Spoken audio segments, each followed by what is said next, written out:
automatic sa akin naman, so kampante ako yun, ang layo, 139 meters yun. Papapalapit sa akin, nakikita ko, unti-unti, bumabagsak na, pababa ng pababa. Wala akong ginawa, tumakbo talaga ako.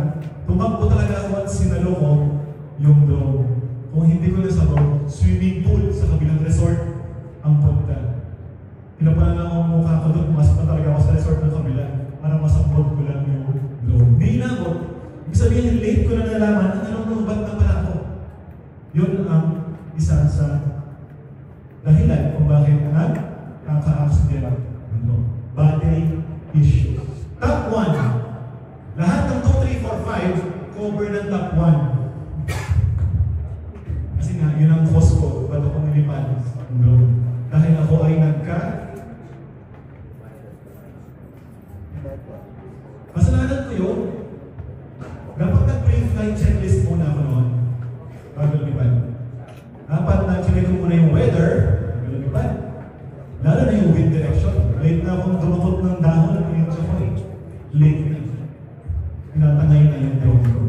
Iba pang pilot error, nagpalipad ka, alam mo may radio tower. You can cause interference na yun. Tapos nagpalipad ka, public pala. Kung gusto mo shot residential area, sumabit sa sampayan. Ang sampayan is para rin sinulit, invisible yan. 10 meters dito, yung kawal. Yung mga delikado. Pilot error pa din. Ibig sabihin, hindi mo na tinignan yung flight area mo, yung muna in-inspection. Kaya ngayon po, dala na ako dun sa Saranggola. Every flight ko yun, napapalipad muna ko sa maliit na drone, iikutan ko muna yung area, reconnaissance, inspection, mahanap muna ako ng mga potential risk bago ako ma-file for error. So yun lang naman. Those are 5. So to reduce the risk of drone incident, ensure that the pilot training, certification, regularly inspect, including batteries and sensors. Yung mga baterya ng drones na nakikita ko ngayon, ang tip ko po ay lagi niyo po itong gamitin or buhayin 1 to 2 times a week para mag-replenish yung cell ng baterya to avoid bloating.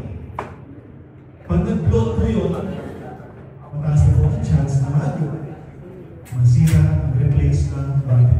Magkano ang battery? Yung battery ko po ito ay bumila ko ng last 2 weeks ay 6-7.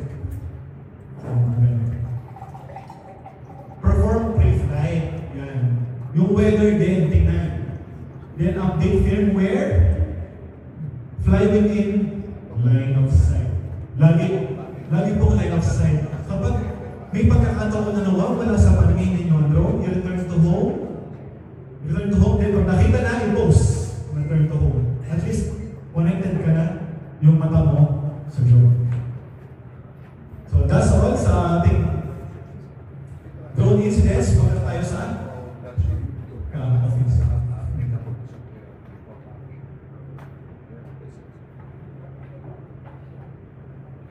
Dami ng questions. Dami ng questions kanina. Kita natin yung mga... So punta tayo ngayon sa Captor. Ano ba meron sa Captor? Para makita nila kung saan nila pinaprocess at saan tayo pupunta. Una, the main Pasay headquarters picture kahapon. Kahapon na yung picture. Umaga. So papasok nila yun pa lang naman makikita nyo kagad. Main headquarters sa Pasay City. Second, punta kayo sa